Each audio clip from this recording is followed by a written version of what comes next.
साथियों, कर्मचारी चयन बोर्ड अध्यक्ष हरिप्रसाद शर्मा जी के इस्तीफा देने के बाद कर्मचारी चयन बोर्ड की भर्तियों के हालात गंभीर हो गए हैं।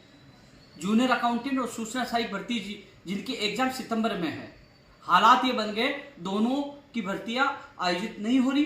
कल भी चेयरमैन साहब से सामने मैंने ये सवाल रखा तो उन्होंने ये कहा कि जूनियर अकाउंटेंट मुश्किल है, क्योंकि हमने कहा अभ्यर्थी तैयारी करे लेकिन उनको 15 गुना का पता नहीं कौन पास है कौन फेल है, स्थिति स्पष्ट की जाए। तो ऐसे में अब नए चेयरमैन पर सारी भर्ती जो कर्मचारी चयन बोर्ड द्वारा चाहे उनकी विज्ञप्तियां जारी करनी है, चाहे पशु परिचर हो, चाहे वो कनिष्ठ अनुदेशक हो, जिनकी भर्तियों की विज्ञप्तियां जारी करनी है वो भी नया चेयरमैन ही विज्ञप्तियां जारी कर पाएगा। जो हालात ऐसे बने हैं, ऐसे में जो फायरमैन और वन रक्षक जो भर्ती है उसका भी परिणाम आने वाले वीक में, यदि ये चेयरमैन चाहे तो जारी हो सकता है, लेकिन ये चेयरमैन कह रहे हैं कि मैंने इस्तीफा दे दिया इसलिए मैं इस पर रुचि नहीं ले रहा हूं। लेकिन हालात ये बने कि जो एक्सपर्ट कमेटी फायरमैन भर्ती के लिए आई थी वो सोमवार तक फाइनल रिपोर्ट दे देगी। उसके बाद 1-2 दिन लगते हैं, यदि तैयारी करके जारी करना चाहें तो वो परिणाम जारी कर सकते हैं। वही वन रक्षक का भी लगभग परिणाम तैयार है, कुछ वाक्य वो भी अगले वीक में तैयार करके जारी किया जा सकता है। लेकिन चेयरमैन के ना होने की स्थिति में मामला लटका हुआ है।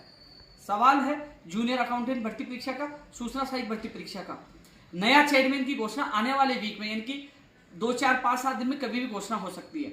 और वो चेयरमैन तेज तरार आएगा और चेयरमैन के ऊपर है, यदि वो चाहे तो अक्टूबर में सूचना सहायक और जूनियर अकाउंटेंट भर्ती परीक्षा आयोजित हो सकती है।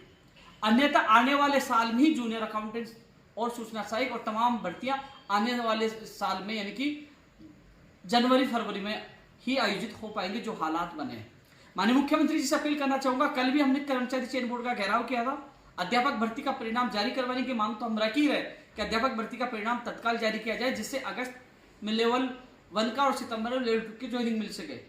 वो हमने प्रयास किया, लेकिन साथ में हमने ये मांग की कि कर्मचारी चयन बोर्ड के अध्यक्ष, सदस्य और कर्मचारियों की नियुक्तियां की जाए, जिससे भर्ती परीक्षाएं आयोजित होनी है वो भी समय पे हो सके, परिणाम भी समय पे जारी हो सके और नई भर्तियों की विज्ञप्तियां भी जारी हो सके। बड़ी संख्या में हमने घेराव करके मांग की थी। एक बार फिर माननीय मुख्यमंत्री जी से अपील कर रहा हूं कि पूरी भर्तियां प्रभावित हो चुकी है। जूनियर अकाउंटेंट और सूचना सहायक भर्ती तय समय पर सितंबर में नहीं हो रही। जो अधिकारियों ने हमें बताया, जो हालात बने, यदि चेयरमैन की नियुक्ति सही समय पर की जाती है और उनको बाध्य किया जाता है तो जो सितंबर में होने वाले एग्जाम, दोनों एग्जाम अक्टूबर में होने की संभावना है, यदि चेयरमैन चाहे उनको राज्य सरकार बाध्य करे तो। अन्यथा फिर अगले साल ये दोनों भर्तियां जाएंगे और भर्तियां भी अगले साल ही जाएंगी। जो तमाम युवा जानने की कोशिश कर रहे थे सूचना सहायक और जूनियर अकाउंटेंट होगी कि नहीं होगी, तो हालात ये बन गए कि सितंबर में दोनों भर्ती परीक्षाएं नहीं होंगी। अध्यापक भर्ती के लिए हमने प्रदर्शन किया था, अतिरिक्त टीम लगाई है, तो कुल मिलाकर आचार संहिता से पहले दोनों भर्ती परीक्षा के जो चयनित अभ्यर्थियों की नियुक्ति हो जाएगी, जिसके लिए हमने संघर्ष किया। साथियों, परिणाम लेवल 1 का कब जारी होगा, क्योंकि यदि अतिरिक्त कर्मचारी नहीं लगाए जाते तो ज्वाइनिंग जो परिणाम सितंबर में जारी होता, लेकिन अगस्त महीने में, यानी कि 20 तारीख के बाद इस महीने में इनका परिणाम जारी हो जाएगा, इसी महीने में लेवल 1 का। लेवल 2 का होगा सितंबर में। अब लेवल 2 के सामने चुनौती है आचार संहिता की भी। यदि परिणाम जारी होने के बाद सही समय पर ज्वाइनिंग नहीं हो पाई तो आचार संहिता के करीब ये भर्ती पूछ सकती है, लेकिन हम उसको बचाकर जल्द ज्वाइनिंग कराने का हम प्रयास करेंगे।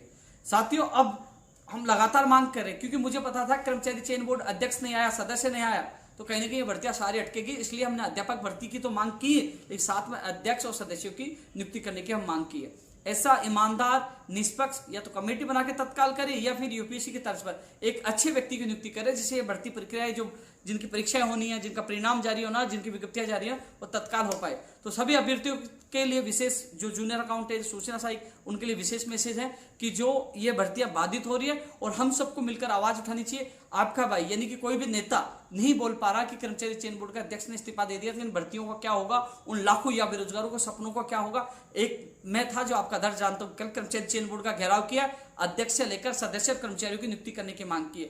हालांकि 40 अतिरिक्त कर्मचारी लगे हैं जिनकी ड्यूटी लगाई जा रही है, वो भी अध्यापक भर्ती के लिए, क्योंकि उन 48,000 परिवारों को भला हो सके, वो भी कल के प्रदर्शन के बाद उन कर्मचारियों की ड्यूटी लगाई गई। तो साथियों, मैं मेरी तरफ से लगातार प्रयास कर रहा हूं कर्मचारी चयन बोर्ड अध्यक्ष के लिए भी, आरपीएससी की भर्तियों के परिणाम के लिए भी, लंबित भर्तियों को पूरा करने के लिए भी और 1 लाख भर्तियों के लिए भी लगातार मैं संघर्ष कर रहा हूं। उनकी भर्ती परीक्षाओं को कैलेंडर जारी हो, विज्ञप्तियां जारी हो, लगातार धरातल पर, चाहे 1111 फीट का विश्व का सबसे बड़ा ज्ञापन देना हो, चाहे वो शहीद स्मारक 25 तारीख का आंदोलन हो, और चाहे अभी कर्मचारी चयन बोर्ड का घेराव हो, लगातार धरातल पर आप लोगों की आवाज उठा रहा हूं। और जब तक आप लोगों को न्याय नहीं मिल जाए, तब तक मेरा और हम सबका प्रयास और संघर्ष जारी रहेगा। धन्यवाद।